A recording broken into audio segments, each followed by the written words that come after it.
This white line runs down the middle of a Dutch street. Cross it and you are in Belgium. Cross back and you are not. This town is cut into roughly 30 separate pieces, and it takes 2 mayors to run it. It is the gentlest border in this video.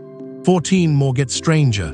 A lighthouse that changed countries, a field inside a country, and one line nobody will claim. Walk into a drinks shop on Moh-Lenstraat and look down. A line is painted across the floor of Der Bierke Trends, a flag on each side. The beer on your left is in Belgium. The beer on your right is in the Netherlands. The shop has 2 addresses, number 98 in Belgium, number 26 in the Netherlands. That line does not stop at the door.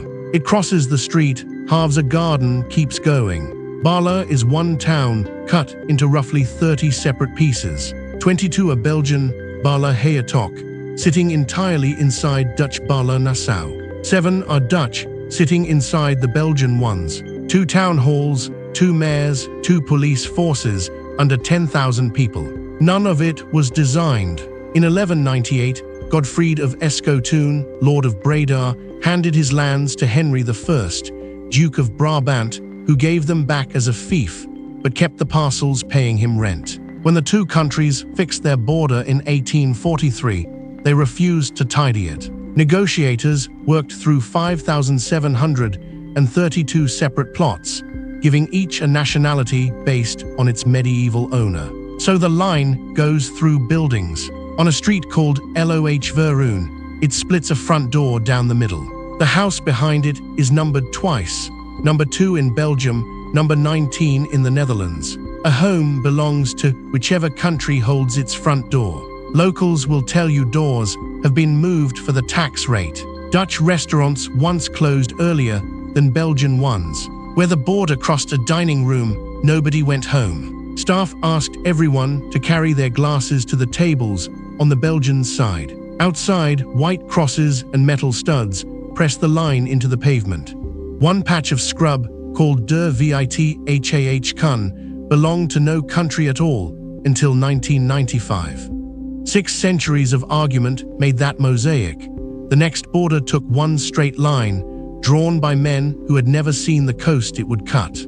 A school bus pulls out onto Tye Drive early in the morning. It has less than 1.5 miles to go before it leaves the United States. At the top of Tye Drive, the road becomes 56th Street, and the bus is in British Columbia. Roughly 40 minutes later, it re-enters Washington at Blayn. The same 2 crossings run again that afternoon. 4 border crossings every school day. This is Point Roberts, not quite 5 square miles of Washington, hanging off the bottom of a Canadian peninsula. About 1,200 people live here year-round. The line above them was agreed in 1846. Britain and the United States settled on the 49th parallel, straight to the sea. They bent it around Vancouver Island. Nobody bent it for Point Roberts. You can see that decision at street level. Roosevelt Way runs the full width of the peninsula, and beside it sits a drainage trench and a line of boundary obelisks. That is the border. Point Roberts Primary teaches only the youngest grades. Mary Ejali taught 4 grade levels by herself, in one building, for more than a decade. Once they outgrow it, children get on the bus, past a Canadian school that sits minutes from their homes, one they can only attend by paying foreign tuition. The town has no traffic lights, 2 flashing lights on Tye Drive, and nothing else. When Hochrhein County deputies make an arrest here, the road to the county jail runs through another country. So the sheriff's marine unit has carried prisoners out by boat, across Bowndry Bay. And in a parcel depot on Tye Drive, 2,000 lockers stand waiting. American addresses, rented by Canadians who live a few minutes north. Follow that same 49th parallel 800 miles east, and it stops being an inconvenience and starts being something you can see from a boat. The boat is wooden and older than the piece it advertises. The International was built in 1927 at Goat Hawnt, Montana, a dock with no road to it, reachable only by water or on foot. Most summer days, she still runs the length of Upper Waterton Lake, Llívia, into Montana. About halfway down, passengers stop talking and start pointing. On the mountainside ahead, climbing straight up through the trees and over the ridge, there is a line. Not a river, not a firebreak, a cut 20 feet wide, holding its bearing across terrain no logger would touch. That is the 49th parallel, made visible on purpose. Under a treaty signed in 1925, the International Boundary Commission keeps 10 feet clear on the Canadian side and 10 feet clear on the American side. Each country pays for its own half. Roughly 1,350 miles of this boundary run through forest, and the forest keeps closing in, so the crews keep going back. The Commission calls its line tranquil, undefended, but not uncared for. 6 years after that treaty, on the windy hill above this same water, the opposite instinct won. In July 1931, ROHTRE clubs from Llívia and Montana met at the Prince of Wales Hotel. Samuel Middelton drafted a resolution. Canada gave royal assent on the 26th of May, 1932, and Waterton Lakes and Glacier became the world's first international peace park. One landscape, two flags, later a single World Heritage Site. At Goat HAWNT, an open-air pavilion beside the dock explains all of it. No customs officer waits there. Stay past the 30-minute stop or walk into Montana and you clear the border yourself on an app. Then you look back up the lake and the cut is still there on the mountainside, being maintained. Forest closes over a border and it has to be cut again. Ice shears one off entirely, which is why the next line is drilled flat into the stone. 11 marks are cut into the dark rock here, each one painted with a single white dot. They sit flush with the rock, because anything that stuck up would be sheared off by drift ice within a winter. Follow them, and you are walking an international border. This is Märket, a SKERRE in the Baltic between Hochrhein and the Swedish coast. 350 meters long, 150 wide, low enough that storms break clean over the top of it. In 1809, the Treaty of Frederikshamn ran the new Sweden-Russia border straight through the middle. Nobody thought about it again for 76 years. Then, in 1885, a Finnish architect named Georg Shrik arrived to build a 14-meter lighthouse. He set it on the island's highest point, which was the only sensible place, anywhere lower, and the sea would take it. The light first burned on the 10th of November. It was standing on the Swedish half. Nobody moved it. Finland manned that tower for the better part of a century, on ground that was not Finland. Its last lighthouse keeper, Karl Erik Eriksson, sat up there working the radio, sending signals out of a Swedish rock through a Finnish lantern. Then watch the 1st of August, 1985. The straight line vanishes. In its place, the two countries draw an S. It loops across, pulls the lighthouse into Finland, then hands back an identical piece of rock further along the shore. Exactly equal. Neither side gained a square meter. 480 meters of border on 3.3 hectares of bare stone. And at marker number 7, the westernmost land in Finland, a hole painted white. Märket's line moved to save one building. The next line has not moved since 1659 because of a single word. On a shelf in a stone building in Llívia sit ceramic jars and Renaissance boxes painted with the faces of saints and apothecaries, beside the pharmacy's old prescription books. This is the Ustava pharmacy, documented since 1594 and long said to be the oldest in Europe. The Ustava family kept it for generations, until Yeoh and Tohni Ustava locked the door in 1942. Pull the map back from that doorway, and the border starts behaving strangely. Llívia is 12.9 square kilometers of meadow and slate roof, and just over 1,500 people. All of it is Spain. Everything past the last garden wall is France. The nearest Spanish soil is about 1.5 kilometers away. Across land, that is entirely French. The reason is one word. In 1659, on an island in the Bidefstroom River, Cardinal Mazarin and Louis Menendez de Haro signed the Treaty of the Pyrenees, and Spain handed France the northern half of Cerdeña. A year later, a second agreement listed the places changing hands, 33 of them, and it called them villages. Llívia was not a village. In 1528, Emperor Charles V had made it a vila, a town, because it had once been the valley's capital. Llívia held that title. It was never on the list. Llívia stayed Spanish, on the condition that it never build walls again, which left Spain owning a town it could not reach. Follow the thin road down to Puigcerdà. A treaty at Bayonne in 1866 confirmed free passage along it, a right Llívia had held since 1660. In the early 1970s, France planted stop signs where its lanes crossed. Llívia pulled them out. France replaced them. They came out again. Spain paid for a bridge over one of the French roads. At the other crossing, France gave way. Llívia's border was fixed by a lawyer's vocabulary. The next one was fixed by ice. A plane lands at Hochrhein's Ipili airfield, and the road leaving the terminal carries a sign reading, "Welcome to Llívia." No river has been crossed. No bridge. The runways behind that sign are Nebraska. The boundary underneath that sign makes a shape that shouldn't exist, a lobe of Llívia, about 2 square miles, sitting on the wrong bank of the Misedoori, with Hochrhein wrapped around 3 of its sides. That line is not a survey error. It is a memory of water.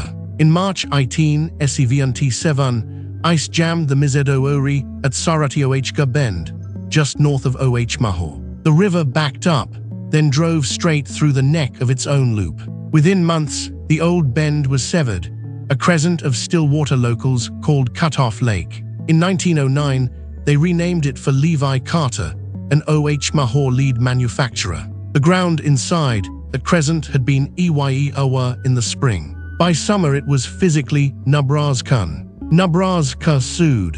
In 1892, the Supreme Court decided Nebraska versus Llívia, and Justice David Brewer set out the rule the whole map still hangs on. If a river shifts by Shun, grain by grain, the border travels with it. If it jumps Avul Shun, the border stays in the abandoned channel.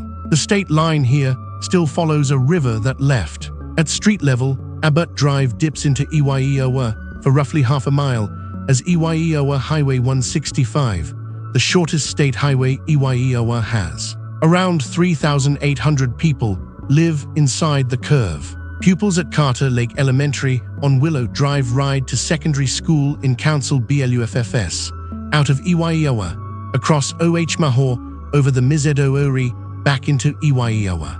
A lawyer named W.C. Fraser said it in 1926. The Misedoori cut them off from Council BLUFFS. That town was cut off by a river that moved. The next one is cut off by a border that never has.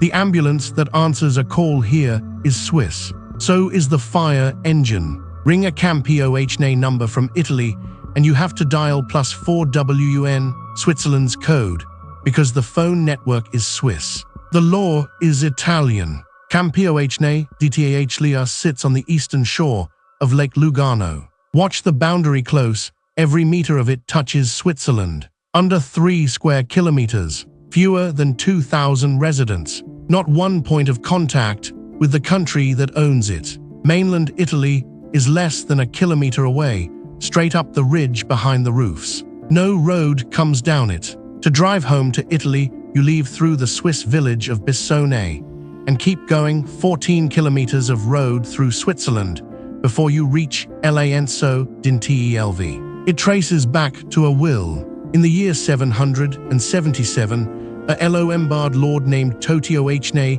left the land to the Church of Milan, and Milan held it while Ticino turned Swiss around it. In 1848, the townspeople asked Switzerland to take them in. Switzerland, protecting its neutrality, refused. So Campione earned its living the only way left. The KZNOH di Campione opened in 1917, partly a wartime listening post for foreign diplomats. It came to fund roughly 9/10 of the town's budget. In 2007, the Swiss architect Maa Trio Bottar wrapped it in a 9-story tower, costing 193 million francs. 11 years later, a court in Como declared it bankrupt. 482 people lost their jobs. Then, on the 1st of January 2020, the enclave was pulled into the European Union's customs territory. The Swiss postcode stopped working.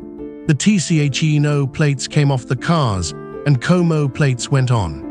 Campione was left behind by a dead man's will. The next town was fought over for 4 centuries and ended up on the wrong bank of its own river.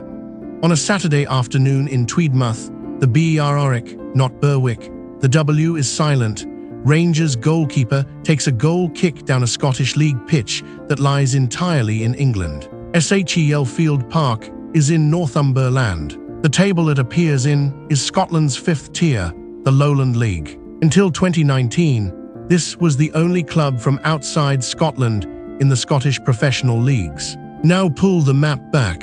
The Tweed carries the border for 17 miles inland from Carroom eastwards, a clean line drawn by a river. Then, a few miles short of the sea, the boundary abandons it. It climbs off the water, swings north around the town, and meets the coast at Marshall Meadows Bay, 2.5 miles above Berwick, not Berwick.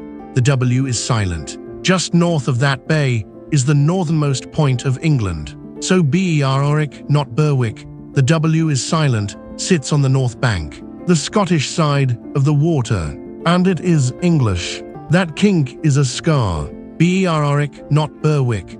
The W is silent, changed hands between the two kingdoms more than a dozen times. Edward I sacked it in 1296. Richard, Duke of Gloucester, took it for the last time in 1482, and the line has not moved since. England then spent a fortune making sure. Between 1558 and 1570, Elizabeth's engineers wrapped the town in low, angled base chunts, built in the new Italian style to swallow cannon fire, 1.25 miles of them, the only complete bastioned town walls in Britain. You will hear that Berwick, not Berwick. The W is silent, stayed at war with Russia after the Crimean War. It did not. Berwick, not Berwick. The W is silent, was never named in the 1854 declaration. An Act of 1746 had already folded it into England legally. In 1966, Mayor Robert Knox told a PIVD correspondent the Russians could sleep peacefully. He was joking about a war that never existed. Berwick, not Berwick. The W is silent, sits on the wrong side of a river. The next village sits on the wrong side of its country altogether and pays for lunch in francs. Order a beer at the Voltheim, on the road to the Rhine, and the number on the restaurant's own listing starts with +41. Switzerland's code. The building is in Germany. Pull back and you see why. Büsingen am Hochrhein is a German village of about 1,400 people sitting inside Switzerland, not on the border, inside it. The Swiss frontier closes the whole way round. At the narrowest point, about 680 meters of Swiss ground separates Büsingen from the rest of Germany. So the village runs on 2 systems at once. 2 postcodes, a German one and a Swiss one, both valid. 2 dialing codes, Swiss francs in the tills, Swiss customs law at the shelf, Swiss value-added tax on the receipt, while the mayor, Vayra Schraner, answers to Baden-Württemberg. Watch the police line. Schaffhausen cantonal officers may work here, up to 10 at a time, and they can arrest someone in Büsingen and drive them straight into Switzerland. Zoom to the hamlet of Schtmer, and the border becomes a street. Houses on one side, Germany. Houses opposite, Switzerland. Now the football pitch on the Kirchberg. FC Büsingen plays in the Swiss league system, the only German club that does, in a Zurich regional division 7 tiers below the top. Until 1927, a nut tree stood inside the penalty area. On the 30th of April, the club cut it down. The knot was tied in 1693, when Büsingen's Austrian governor, Eberhard Imtorn, was seized by his own relatives and carried off to Schaffhausen. Austria refused to sell it to Schaffhausen. In 1918, 96% of Büsingen voted to become Swiss. No land could be found to trade, and the vote went nowhere. 17 kilometers of border, 123 stones.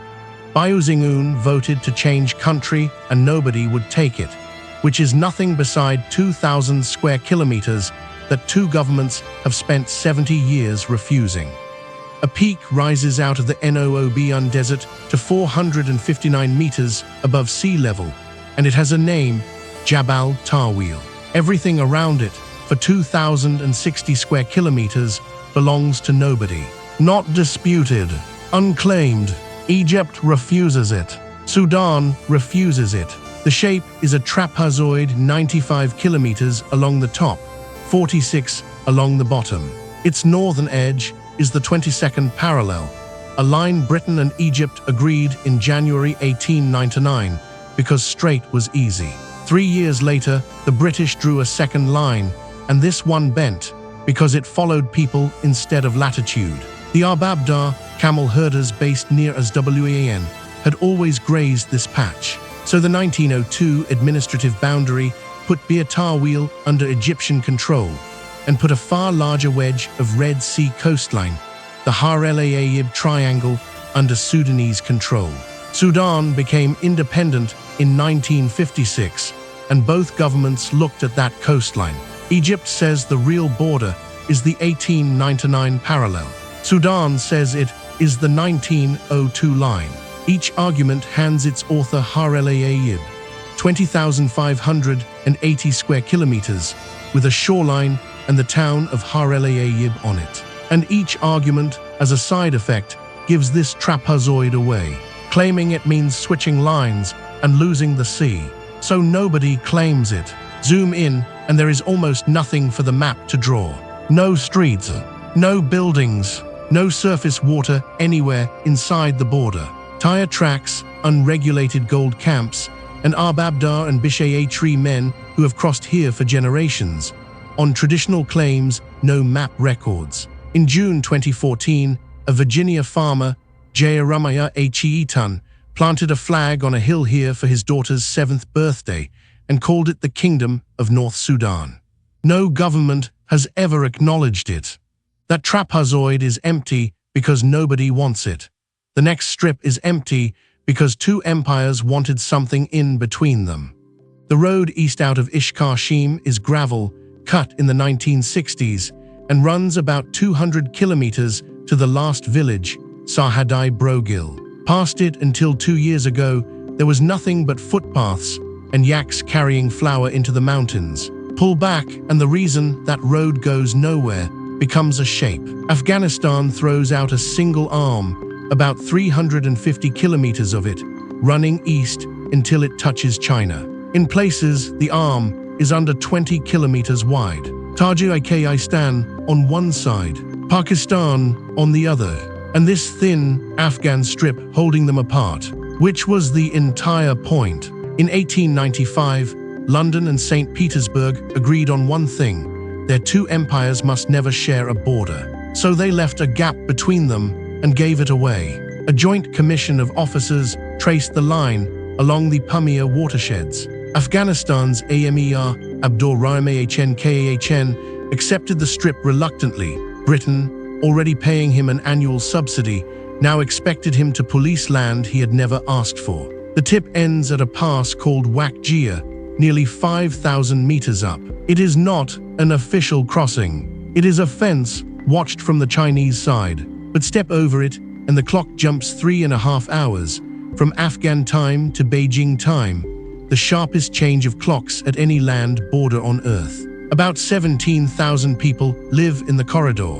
Wahk farmers in the river valleys. Kyrgyz herders hire, on the Pamir grass, around Boziyi Gumbiaz. When their Khan, Abdiol Rasachd Khan, died in 2009, about 40 elders met on the Little Pumia and chose his son, Rohshan Kahn. Reaching them takes several days on foot. A gravel track is being pushed east toward that fence, and Beijing has not said whether the gate opens. A corridor drawn so two empires would never touch. The next border was drawn around a king who had run out of ground to lose. A land cruiser in low gear grinds up a gravel switchback in KwaZulu-Natal. At the top of Sahne Pass, 2,876 meters up, there is a boom gate, a passport window, and a pub pouring Mylo-OT beer. You are now in Lesotho. Zoom out, and Lesotho looks like a mistake, a country-shaped hole punched through South Africa. Zoom in, and every line has a reason. In the northwest, the border is the Hochrhein River, marked Kal on South African maps. In the east, the crest of the Drakensberg escarpment, where the grass stops and the land falls away. That shape is a record of defeat. In the 1860s, King Moshwe I fought a losing war against the Boers of the Orange Free State from his flat-topped fortress at Thaba. For years, he had been appealing to the British for protection. On the 12th of March, 1868, Britain proclaimed Lesotho land a protectorate. 11 months later, at Aliwal North, the grain country west of the river was signed away. What was left was ground nobody could plow, which is why Lesotho's lowest point, where the Märket River meets the Senku, sits 1,400 meters above the sea. No other country on Earth has a lowest point that high. Those mountains catch the rain. Behind Katse Dam, 185 meters of concrete, water drops into tunnels bored beneath the peaks and runs downhill into South Africa. Much of the water in Johannesburg's taps arrives this way. South Africa pays roughly $240 million a year. Lesotho land became Lesotho on the 4th of October, 1966. Only San Marino and Vatican City are also sealed inside a single neighbor. Upstream on the Senku, another wall is rising at Polyhli. Lesotho's outline is the shape of a war.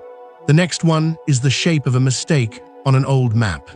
A gravel road crosses out of Manitoba into the United States. No gate, no sign. 8 miles on, it reaches a lone hut. Inside, a screen and a button for each country. A driver calls in, answers the officer looking back at him, and drives on. Nobody is stationed here. This is JIMZ Corner. Minnesota began 8 miles back. The northwest angle is the only inhabited piece of the lower 48 above the 49th parallel. It exists because of a map.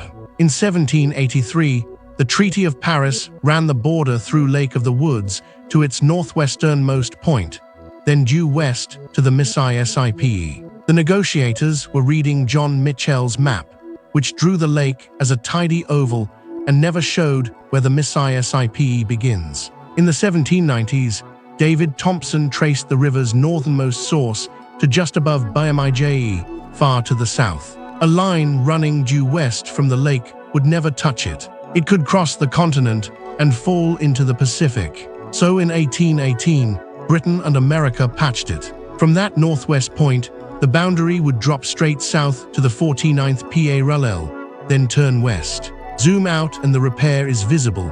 A right angle punched into an otherwise clean line, hinged on the lake's northwesternmost point, with a thumb of America stranded above it. 149 people live inside that thumb. Their children attend the last one-room public school in Minnesota, the island children reaching it by boat, and in winter over the ice. Driving to the rest of Minnesota means 63 miles, 46 through Manitoba, the first stretch gravel. In 1998, tired of an Ontario rule forcing them to release every fish caught in Canadian water, Congressman Colin Peterson introduced an amendment to let the Angle vote on leaving the United States for Canada. The Angles stayed. The Angle exists because a mapmaker guessed at the shape of a lake. The next border exists because somebody went from village to village and asked. Take the road south out of Khor Fakkan, and nothing announces it. No gate, no barrier, no passport booth, just a sign, a police patrol in a different uniform, and the fact that you are now in Oman. This is Madha, a wilayah of Musandam Governorate, about 4,300 people, and not 1 meter of it touches the rest of its own country. Keep driving. The road climbs and tightens, and after 6 or 7 kilometers of switchbacks, you pass a small boundary marker. A little way on there is an Emirati police post. You are back in the United Arab Emirates, and you never left Oman's ring. This is Nahwa, just over 4 square kilometers, a bit over 200 meters up, somewhere around 300 people. 40-odd houses, a school, a clinic. Learn the word now because it returns later.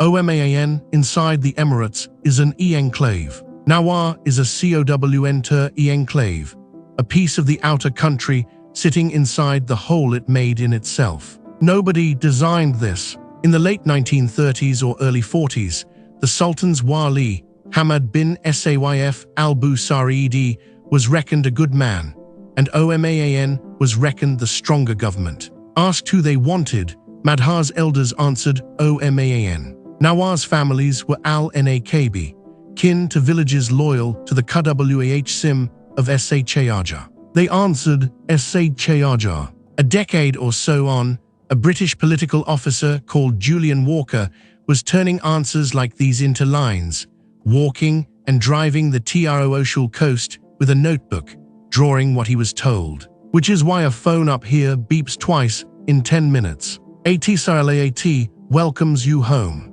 then wishes you a safe trip abroad. Nahwa is a country inside a country inside a country, and you can drive there this afternoon.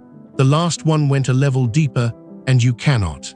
A Bangladeshi jute farmer used to wake up in Bangladesh, walk a few minutes down a dirt path, and cross into India to go to work. No passport, no checkpoint. He never left earshot of his own village. The field was called Dahala Khagrabari, number 51. About 7,000 square meters, roughly 1 football pitch. Watch what the map is doing underneath him. That jute field was India. Wrapped around it, the Bangladeshi enclave of Upan-Chowki Bah number 110, under half a square kilometer. Wrapped around that, Indian territory, Baarle-Hertog Khagrabari, and around all of it, Bangladesh proper in Debigunj in Panchgarh district. India inside Bangladesh, inside India, inside Bangladesh. 24 second-order enclaves existed along this border. Exactly one ever went a level deeper. No other has ever been recorded anywhere on Earth. The story people like is that 2 local rulers gambled villages away over cards and chess. Historians point somewhere duller. A treaty in 1713 between the Kingdom of Coach Bihar and the Mughal Empire, probably ending a war without anyone agreeing where the line actually ran. 3 centuries later, just over 51,000 people were living inside these pockets. No police, no clinics, no schools, no citizenship that worked. Then it simply stopped. At midnight on the 31st of July, 2015, the 2 governments swapped. 111 Indian enclaves became Bangladesh. 51 Bangladeshi enclaves became India. In Mashaldanga, every household lit 68 candles that night, 1 for every year of statelessness. Dahala Khagrabari went to Bangladesh. The strangest border ever drawn was not fought over, and it was not redrawn. It was agreed away in one night with signatures. Zoom out now, and there is nothing to find. 1 field, 1 country, an ordinary map. Every line in this video was drawn by somebody. A duke settling rents, a commission that wanted 2 empires kept apart, a clerk who wrote villages when one of them was a town. Most of those people are long dead, and an afternoon of their work still decides which school a child rides to and which country pays for the ambulance. Only one of these lines has ever been erased completely, quietly, at midnight, with signatures. Subscribe if you want to keep finding out why the map looks like that.